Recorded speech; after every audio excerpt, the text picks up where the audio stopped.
So here's what I say, and Amanda, when we were unloading the trucks, is like, I'm going to make sure it doesn't happen. It's going to get cold again. It's going to get cold. And then you said, it's going to get cold.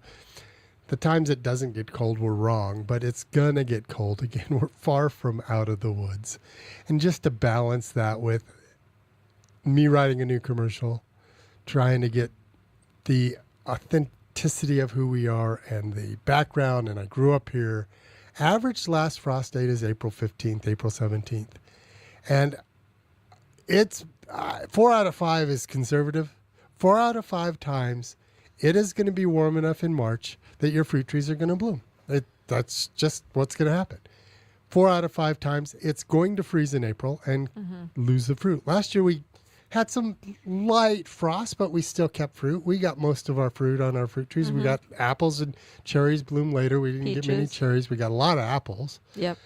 Peaches, all the Prunus family, they bloom before they get their leaves, so they bloom a little earlier. Apricots are the first fruit tree to bloom.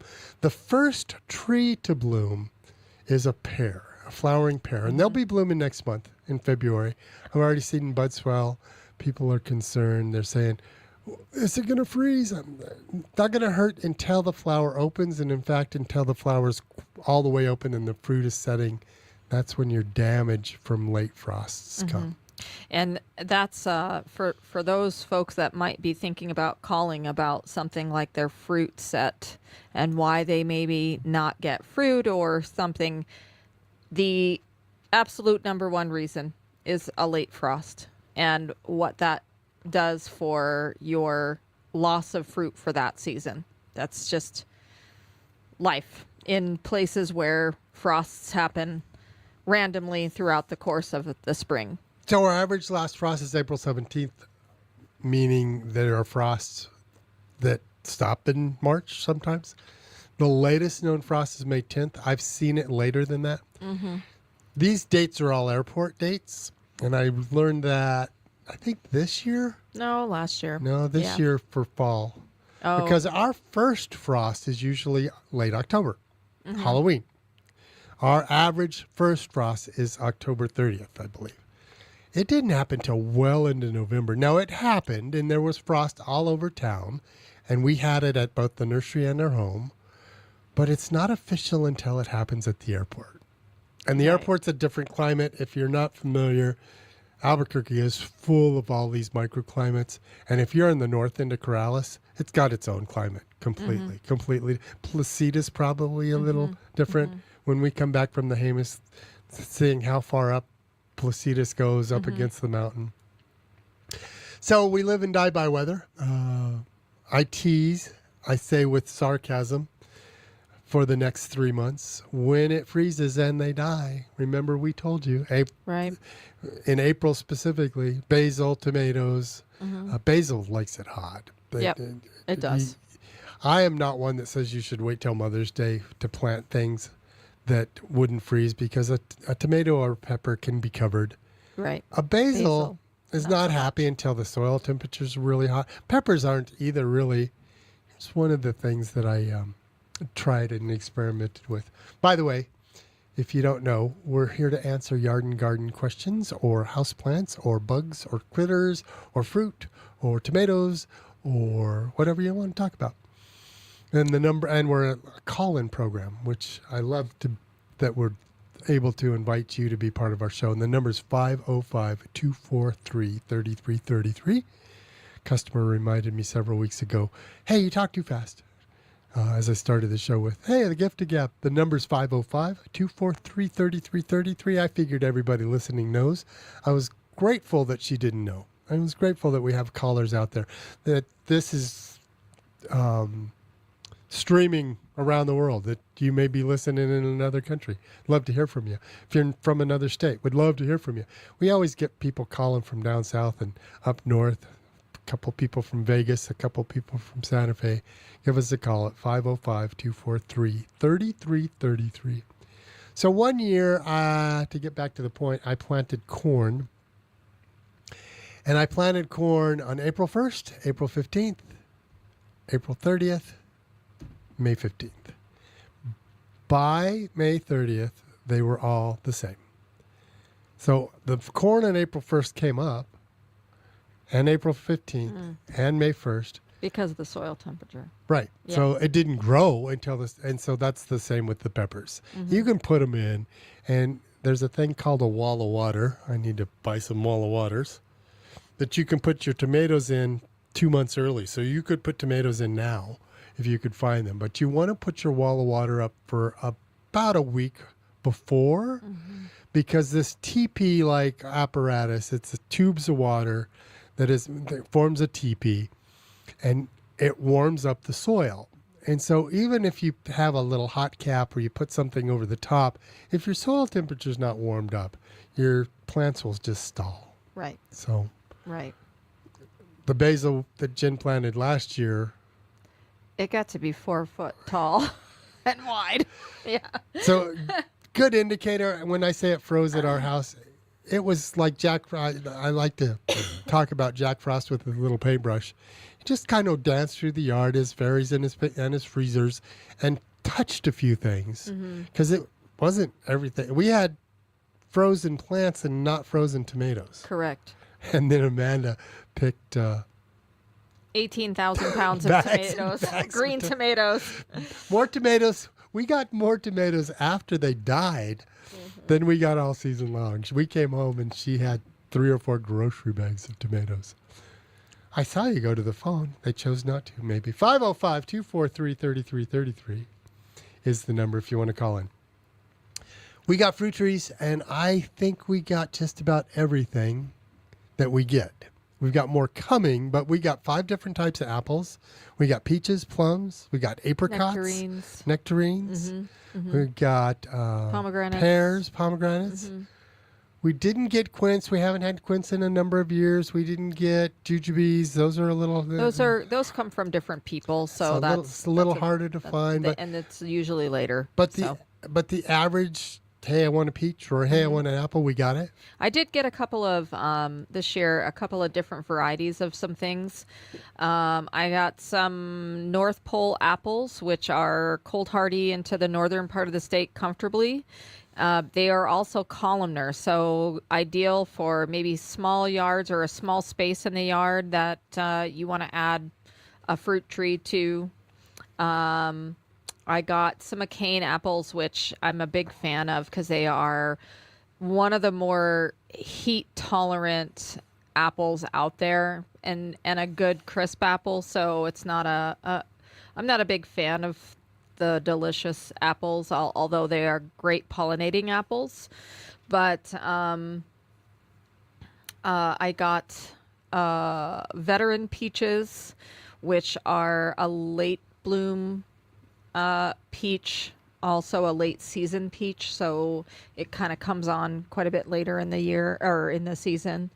So I want to make a point about that on apricots when you're done, but talk about the roses too, because you got some. I did. Really I cool got roses. so these roses. So yes, this stuff came from Central California. However, we're talking about an area that right now, because I did a little research and asked a few questions from folks that are real close to there, what their nighttime temperatures are right now. And a lot of their nighttime temperatures are in the 40s. So we're not talking about things that are barely getting to 60 degrees at night. So that's a plus, I think. But I got some named varieties. There's some Mr. Lincolns. There's ketchup and mustard, some of the named varieties of roses. And these roses have already been trimmed back. So they're a no-brainer rose situation that could actually be planted now. So and we got a bunch of other stuff. Again, I want to talk about that in a minute too, flowering stuff. But you got some. The reason I said talk about roses is you were telling people as we were unloading the truck about the ones that were extremely hardy. Yes. So I got Hansa Rose, which is a lovely, lovely reblooming pink, almost magenta pink. Own root rose that is zone hardy well into southern Colorado. So again, for those of you who are in areas that are on the chillier side, Those would be a great choice. I like them. I get some nearly wild roses too, which are really common in places like Santa Fe. You see them all over. The glory to Hansa is the rebloom, how vigorously they rebloom. So having something, and they smell amazing.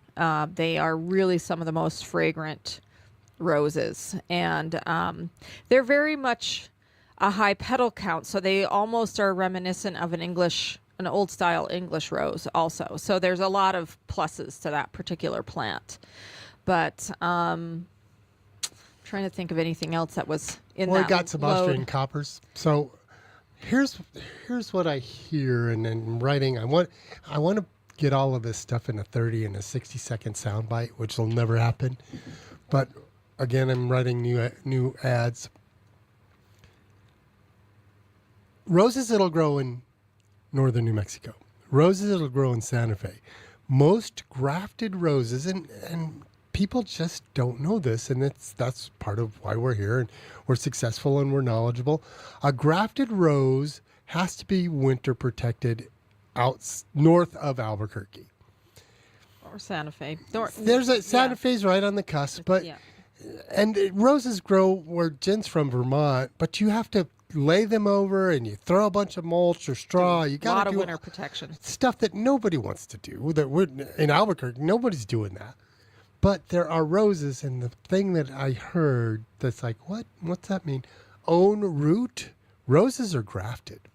And so if you have a graft, which means the top of the bush and the root of the bush are different, they graft most roses to Dr. Dewey Hicks, that's the little red rambler, because that strong, aggressive root system then supports a Mr. Lincoln or a ketchup and mustard. If it's on its own root, it can freeze to the ground, and who cares, because it's going to come back from the root. But again, those are tidbits of knowledge that I think most people don't know, and I think maybe we talk over your head a little bit, so I write some things down. We'll talk about late blooming fruit trees, apricots. Just there's not a late enough blooming one. We'll talk about how important watering is, because it's been in the 50s and 60s. It's not going to freeze. We've got to take our first break. Let us know you're out there, please. And how are you going to do that? You're going to call in and ask us a question, or tell us you're hearing us, or tell us, yes, you're coming through. Again, from outside of state or outside of Albuquerque would be appreciated. It's 505-243-3333. It's Richard and Jen from Jericho. It's News Radio KKOB. We'll be right back.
From Madrid to the Manzanos.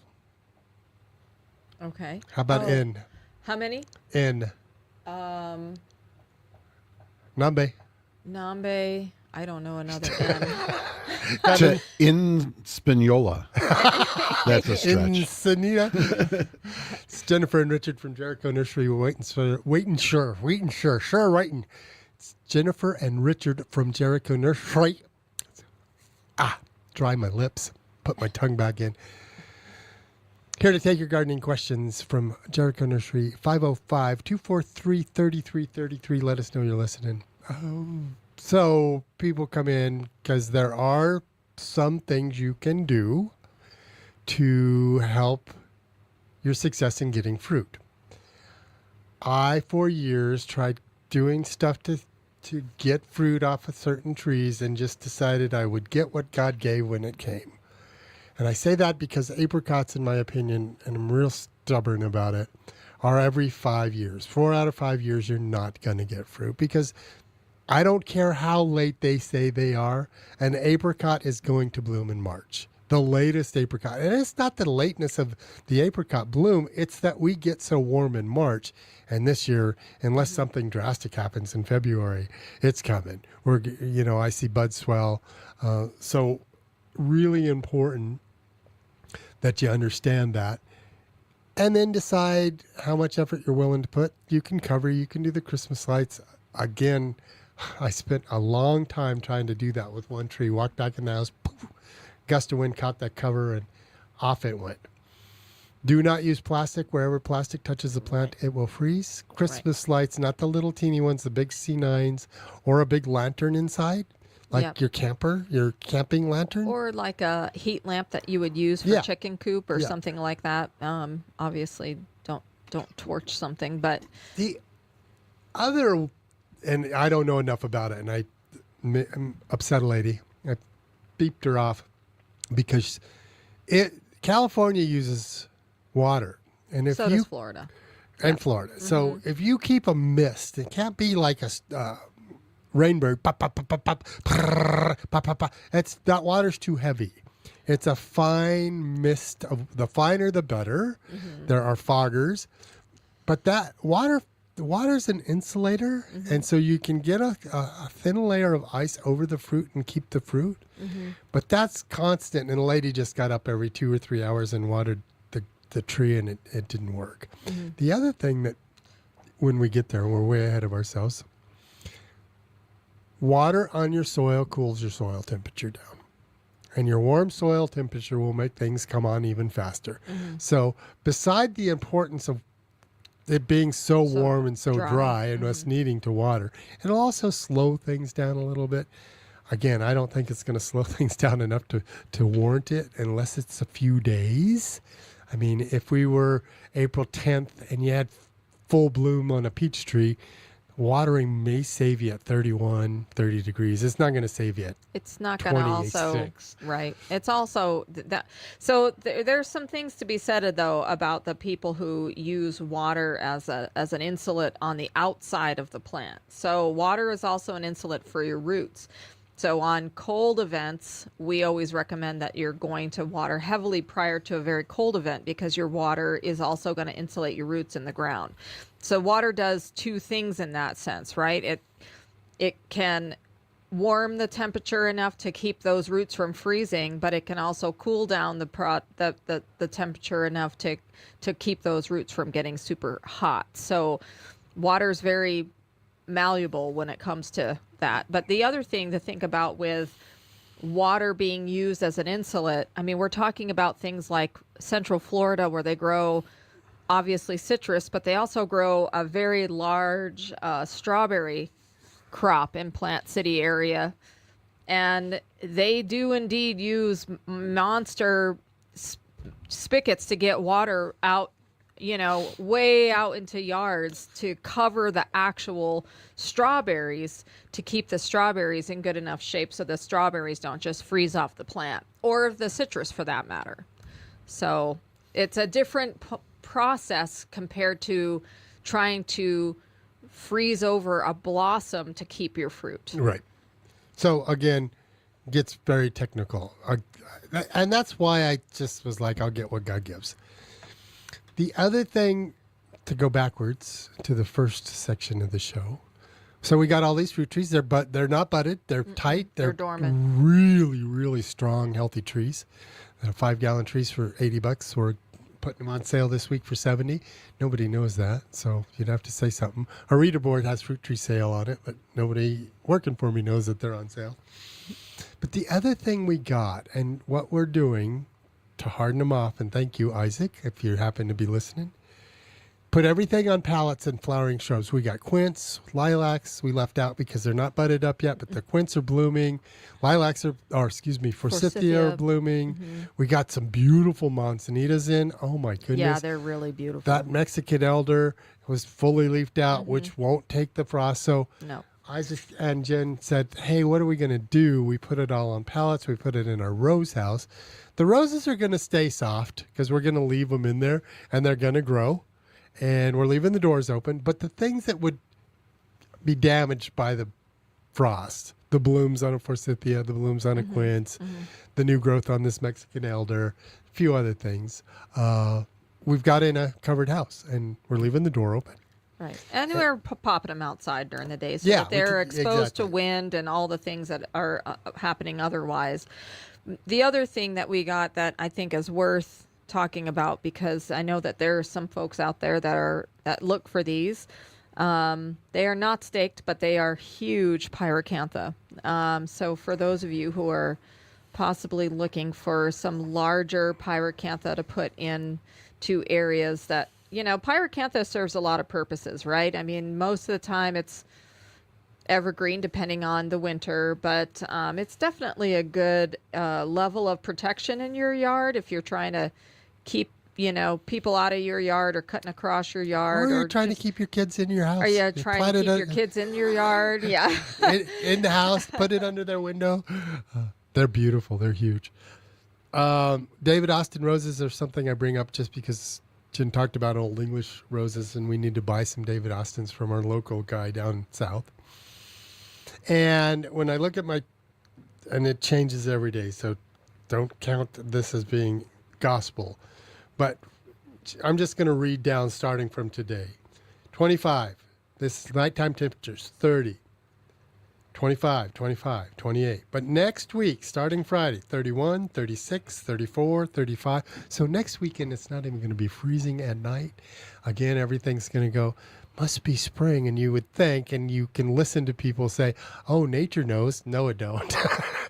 Things are going to come on. It's funny is we talk about losing all your fruit for late frost, but the flowering pears that bloom in February, they'll be blooming. They don't freeze. And when they freeze, it doesn't hurt the bloom. It's a funny thing to me. So those blooming shrubs that we got in are going to just be fine. Yeah. And so you want to watch the weather this week, but then plant them. They'll be fine. They'll be absolutely gorgeous. The other thing that I just wanted to say before we go to our next break is thank you to our sponsors. We heard two of them, Bacchus Trees and Just Sprinklers. And we're doing our seminar schedule. If it's online, I think it's still easy to sign up. There's a QR code at the nursery if you want. And there's a way to sign up on workshops. You got to dig for that a little bit, but I think it's on the announcements page. On the community, actually, it's on the community page. So if you go to your little hamburger drop-down menu and hit the community page, workshops are listed, and there's the sign up for those under workshops. So and next week is Steve Bell, and Steve Bell owns Painted Sunset. He's ISA certified. He's very proud, as he should be. He's a one-man operation, so if you had smaller work that you wanted done, pruning a couple of rose bushes or a couple of 5-gallon fruit trees, and you're like, it seems like a small job for Bacchus. Well, then call Steve. Steve's going to teach our pruning seminar next week. Really happy to have him. And the other thing I'm really, really excited about is this year, Jen and I aren't teaching any of them. We have to come up with a schedule in the off season. We're going to, or the off week, the week we're on the radio, we're going to do a couple of workshops. We're trying to do the workshop for color bowls with succulents. We're waiting to make sure they're going to come in. Just one workshop, I think. But I think we probably will do another color bowl one, or, color I think once our pottery comes in too, for people to be able to choose pottery that they are that speaks to them, and then we can make a color bowl out of that. I think that's a great way to go. So John Seaver is the owner of Just Sprinklers, and he's teaching irrigation a month from next week. So I think that's the 24th of February. On the 7th is beekeeping. And then we have Wendy Blair from Soilutions teaching on composting the first weekend of March, 7th. So first weekend, it's right there it's the 7th, because February and March, Saturdays and Sundays are the same. Same dates, 7th, 21st, 24th, 21st, 7th, 21st. And then Marissa Thompson, the state horticulturalist, pruning roses at the end of the month. So there's a schedule for our classes, and we'll do some workshops and get some other things out there. It's Jennifer and Richard from Jericho Nursery. Gotta know you're listening, because, my feelers get all hurt. It's 243-3333. It's 505-243-3333. You got to take our other break. It's 96.3 News Radio KKOB. We'll be right back.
Back live in the studio, 505-243-3333. Jennifer and Richard from Jericho Nursery.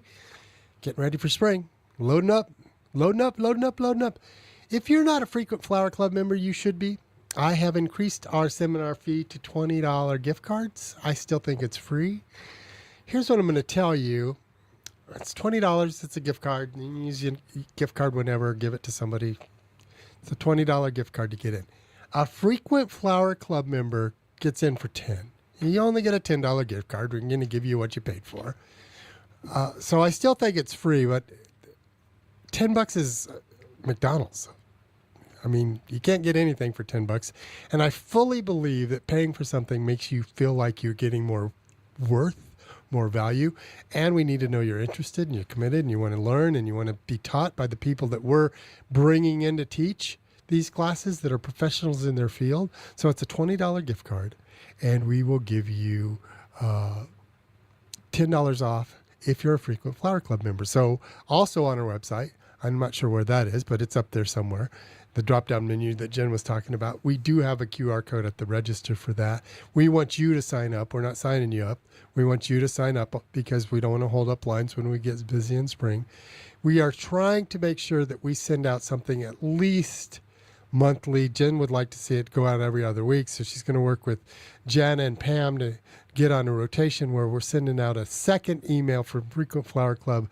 And I'm going to tell you right now, to join, it's half price to get into the seminars. And while supplies last, we'll see how long. I'm going to give you more than you pay for to get into the seminar in free shrubs.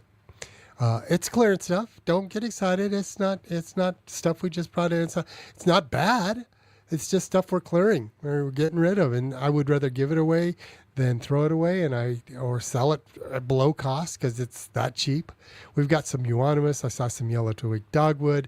So over the next few weeks, every seminar, we're going to say, hey, right outside this door here are some shrubs. Please take one. And these are somewhere between $40 and $60 shrubs. Mm-hmm. So you're going to give me $20 for a gift card. 10 if you're a frequent Flower Club member. You're going to sit through a seminar. I'm going to give you a shrub. We're going to have some fun. You're going to get an education. It's going to be educational and entertaining. You're going to bring in some pictures and get specific information. Again, we grew up here.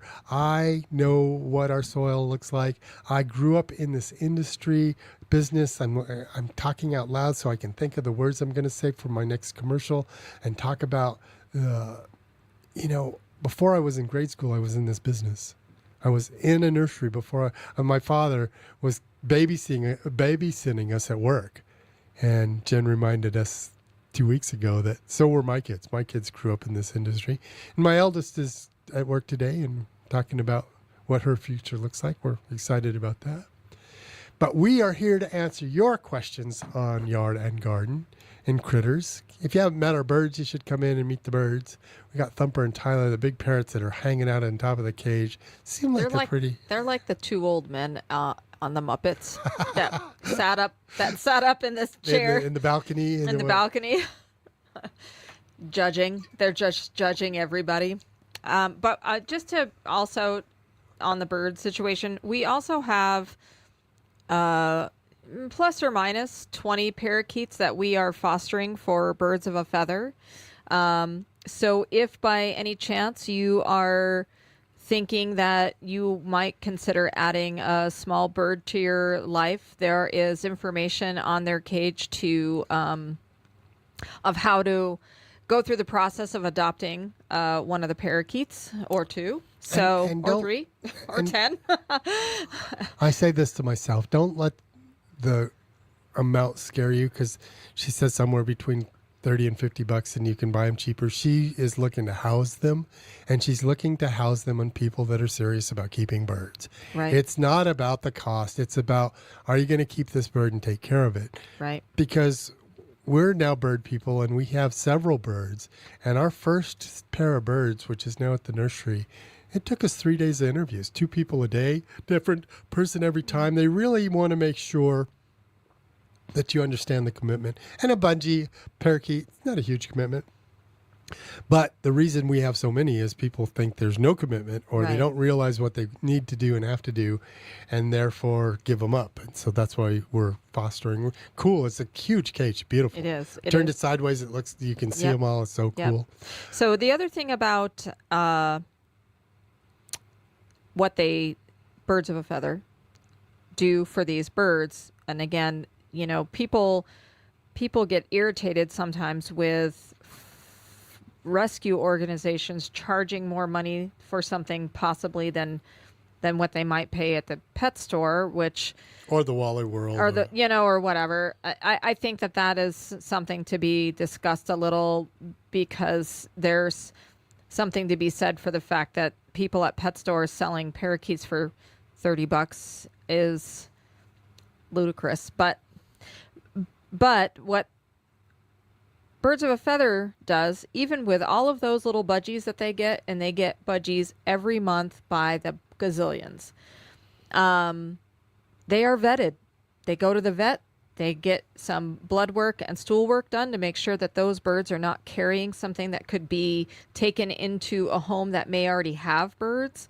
So there's some things to be said for, speaking of rescues, we have Cross My Paws this weekend. Both days, 11 to 3.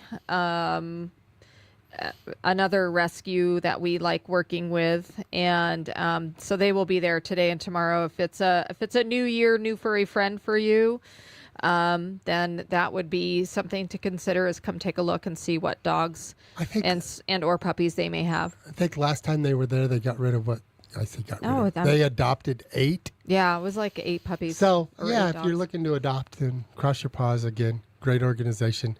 Bring a bunch of people and a bunch of animals and walk them around and make sure that you're paired up well with. Something that I would also point out to both of these organizations is, if you start having any interaction with the people that are there, they will walk you through how many people that they work with that are 100% volunteers that help take care of, foster, what have you, These animals. these animals. Yeah, it's really cool.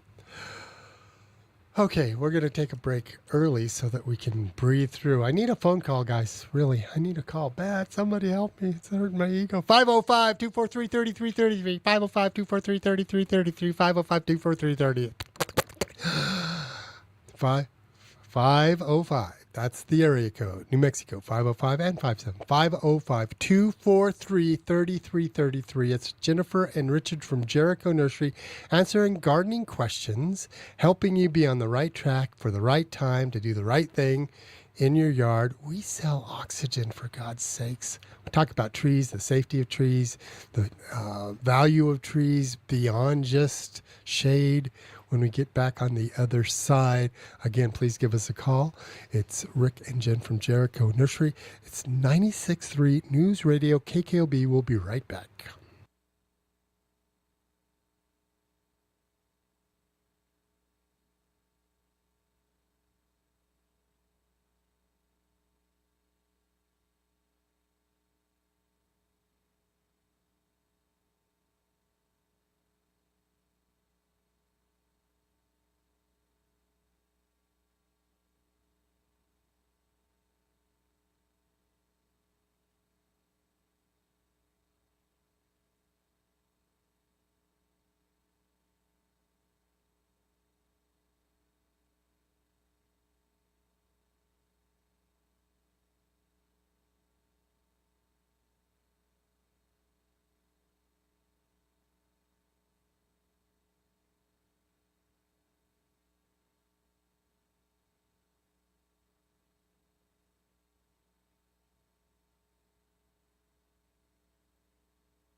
back live in the studio, 505-243-3333. Jennifer and Richard from Jericho Nursery. What else should you be doing right now? Well, it's time to do soil amendments. There we go. Thank you. Soil amendments that are coming. We've got 3 truckloads, 60 pallets of stuff coming. So we're clearing house a little bit. We got peat and sheep on sale for $5. That's cheap. It's normally $8, and we had a lot, so we're trying to get rid of last year's, which is even better than this year's because it's aged. It's $5 a bag. So we also have raised bed mix, the one everybody likes because it says organic on the bag. Quite honestly, I'm surprised by it because it's a great product. So that's on sale for $10 a bag. Also yesterday, because we've been out and we were waiting because the people we buy our own potting soil that we've got on sale for $15, normally $20. It's a great potting soil. It's a peat moss. It is a nice potting soil. Peat moss based soil. Rocky Mountain Soils bags that for us, and they're a little late on getting some bags. So we got a few bags of manure yesterday, and we got mushroom compost. And we were going to wait until the truck would come later in the month, but we just decided no waiting. We're just going to get it. So we pretty much have everything we Right. we And, want to. and, you know, as much as we want to sell our own stuff, all I would say is if you feel like the best avenue for you is to get a bulk order of stuff, maybe call Just Sprinklers and have them deliver some Soilutions product, or call Soilutions directly and have them deliver, whatever that looks like for you. But now is the time for doing that sort of soil prep. Cool. Got a call. Thank you, Tracy. I was going to get my feelers hurt. Good morning. We will never hurt your feelings. Absolutely. Hey, I got a question about transplanting agave plants. The century plants. I've got one with lots of little babies that are running up against the concrete, and I've got an edging of rock around the yard. So I thought I'd move them. When do I do that? And how? I honestly think you can do it now. Again, we're mild. If it got really cold, maybe it would hurt them, but the weather's nice. They should be fine. I think if you can take some of the babies as close to the mother as you can, and take some soil and some root with them, they'll be better off. But the agaves we get in bare root amaze me how durable they are. Do you happen to know what variety of agave it is? No, Okay. I don't. Okay. Is it like one of the more native Neo-Mexican? You don't have any idea. The reason I ask is because there are a couple that I would be a little bit careful this time of year, right? You know, it's just The big leaf, the bigger ones. Yeah, some of the larger leaf varieties would be a little bit more tender, but I do think that the things that people forget about when they're transplanting agave of any kind and taking the babies specifically is water it really well the day that you decide to do the cutting, because it makes the cutting easier and it's less stressful on the plant as a generally speaking. Use some Super Thrive or some root stimulator too. Or cactus juice, one or the other. Something. Yep. I've not heard of cactus juice. It's the best thing on the planet. For cactus. For cactus and it's succulents. specifically for them, yeah. Okay, yeah, I'll stop by and get some. Yeah, I've heard different things about, like you take it out and you let it sit for a while. No. Some say to replant the little babies in a pot and then transfer the pot. I like your idea. Yeah. If you were cutting like a jade or a cactus and you had a bare flesh cut, you would let that set out. But an agave, you should be able to get some of the root, and You then you should would have some You roots. don't want to let that set out. If it's Right. got some roots, it should go right back into an airy medium with some cactus juice or some Super Thrive or a root stem. Okay. Okay? Yeah, because they do have the roots. These are shooting off from the mom, of course. They're about 2 feet tall when they get to their full size. Yeah. And You wanna- and it's neat because they're spreading all over the yard. I mean, not profusely, but they are. And I thought, well, let's get them over here. Yeah, Yep. move And, some. Yep. Great okay, idea. Cool. Okay. Well, I've been loving listening to you, so know that you've got at least somebody out there. So thanks for the call. Thank you. you. Appreciate it. Bye. Bye. Bye. Jeff, good morning. Hey. Hey, how are you? I got all these these weeds took over a portion of my grass, and we dug them up, and there were grubs there. What do we do now? Treat the grubs. I said it in November and December, which I thought was way too late. But the soil, if you are seeing grubs now that are, and they're little, are they active? Little? Yeah, they were active. Yeah, treat them. We just got the new product What does in. that mean, treat them? There's a product called treat them? Grub Killer that you would apply like you apply a fertilizer. Okay. Okay? It's a We just granule. got some It's a in. poison. We just got some in. And then I could put sod over the top? Yes. I'd wait a week or two to let the grubs take in the poison, but yes, you can then Yes. put sod in right away. Okay, keep Okay. on the sunny side, you guys. Thanks, Thank Jeff. you. Show. Appreciate the call. Love your show. Love the jokes. Thank you. Thank you. Okay, bye. Freddie, good morning. Yeah, we have we're discussing a question here. What do you think there's the most fruit trees in the world? What kind of fruit tree? I'm gonna say apples, but just because I know Albuquerque, I saw something posted that there were 75, 80 different apples. Yeah. But Okay. Okay. We're just discussing, and I- so I that's think a the tree that's a- of good and evil. Yeah. Is an apple tree. It's So a- that's, it's a maybe guess. we just comfort ourselves. with yeah, that. that's exactly right. Thanks for the call, Freddie. Appreciate it. All right. Jen's looking it up. What was the question? What's the most abundant fruit tree? Prolific? Abundant. How many in the planet? Oh. How? Apple's not it, I'm sure, because we're looking and seeing. Everybody's raising up there. Great question, Freddie. Got us all thinking, looking things up. Oh, my goodness. Seminars, JerichoNursery.com. Join our newsletter. Information going out on there. Shout out to Lou. Thank you, Lou. I have an answer. Okay. So while specific global data varies, the apple tree is arguably the most common and widespread fruit tree worldwide. Ta-da! Ding, ding, ding. My guess was right. I was going to say that's a wild ass guess, but it's a sophisticated, scientific. How much time do I got? 35 seconds. Hey guys, thank you for the calls at the end. I appreciate it. Jerry, thank you. I'm Always. gonna surprise y'all. Oh. You're gonna hear this voice, and it's not gonna be on this show.